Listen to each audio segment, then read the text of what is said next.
अस्सलाम वालेकुम नाजरीन, मैं हूं अवैस अली। कुछ अर्सा पीछे जाएं तो बुजुर्ग कहा करते थे कि बेटा कुछ भी हो जाए अपनी शर्मो हया, अपनी इज्जत नफ्स पे कभी भी कंप्रोमाइज मत करना। सब कुछ छोड़ना पड़ जाए तो छोड़ देना, लेकिन अपनी इज्जत नफ्स पे कभी भी कंप्रोमाइज मत करना। अपनी तरबियत पे कभी भी किसी को सवाल मत उठाने देना। वो लोग चले गए, वो बुजुर्ग दुनिया से पर्दा कर गए, लेकिन उसके बाद मौजूदा जमाना आया।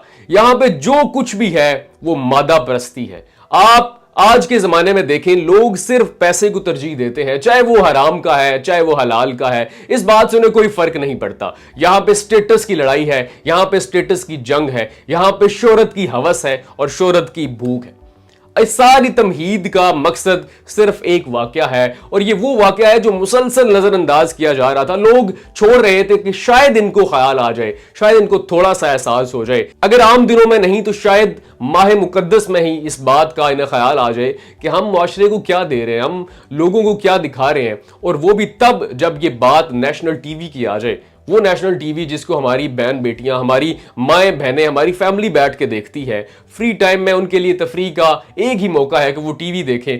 और ऐसे प्रोग्राम जब आएंगे और जब ऐसे क्लिप्स वायरल होंगे तो आप सोचें कि क्या माशरे पे असर पड़ेगा। फहद मुस्तफा का एक जीतो पाकिस्तान के नाम से एक निजी टीवी चैनल पे प्रोग्राम आता है, जिसको एक अरसा से लोग ट्रोल कर रहे हैं, तनकीद कर रहे हैं। वजूहात ये है कि उसमें कुछ ऐसे इवेंट्स होते हैं, कुछ ऐसे सेगमेंट्स होते हैं, कुछ ऐसी आवाजें कसी जाती हैं जो शायद मशरकी मुआशरा या आम जो हमारी फैमिली है वो बैठ के देख भी नहीं सकती।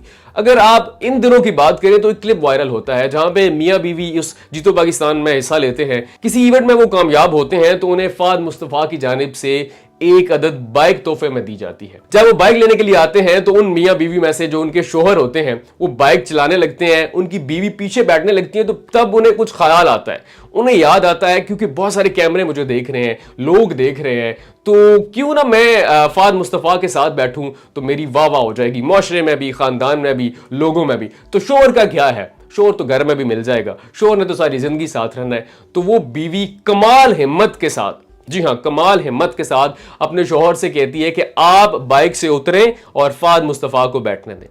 वो शोहर बेचारा बीवी को देखता रह जाता है, वो बाइक से उतर के साइड पे हो जाता है, वो धक्का लगाने लग जाता है। फहद मुस्तफा साहब बैठते हैं और वही बीवी जो मशरकी रवायत की पासदार है वो पीछे बैठती है, फहद मुस्तफा के कंधे पे हाथ रखती है, और वही शोहर साहब मजबूर होके, क्योंकि बीवी बार बार कह रही है और आसपास बहुत सारे लोग बैठे हुए हैं, लोगों ने आवाजें कसना शुरू कर देनी थी, वो उस बाइक को धक्का लगा रहे। अब आप सोचें कि ये क्लिप जब वायरल होता है तो हमारे मुआशरे पे इसका क्या असर पड़ेगा। अब इसका सिर्फ इंपैक्ट ये नहीं है कि वो एक छोटा सा क्लिप था, लोगों ने देखा छोड़ दिया, नहीं। आजकल की जो फैमिली है, आजकल का जो मुआशरा है, आजकल के जो कपल्स हैं, आजकल की जो बच्चियां हैं, इन सारी चीजों को आइडियलाइज करती हैं। आप नॉवेल्स की बात करें, आप ड्रामों की बात करें, आप मूवीज की बात करें, बात सिर्फ इतनी नहीं है कि देखा और छोड़ दिया, लोग इसको आइडियलाइज करना शुरू कर देते हैं। लोग चाहते हैं कि आम जिंदगी में भी ऐसा ही हो। तो जब आप माशरे को ये दे रहे हैं, और वो भी तब जब आप नेशनल टीवी पे बैठ के ये दे रहे हैं, तो अब आप सोचें कि इसका इंपैक्ट क्या आएगा। बहुत सारी वीडियोस इस सारी चीजें पे बन चुकी हैं, लेकिन वो क्या कहते हैं कि इनके कान पे जूं तक नहीं रेंगती, क्योंकि ये सारा रेटिंग का चक्कर है बाबू भैया। तो ऐसा ही चलता रहेगा, लेकिन अब आपने फैसला करना है कि आपने अपनी फैमिली को क्या देना है। ऐसे प्रोग्राम्स का बायकॉट आपने कब करना है, या आपने अपनी फैमिली को ऐसे प्रोग्राम्स में लेकर जाना है, या उन्हें देखने की इजाजत देनी है।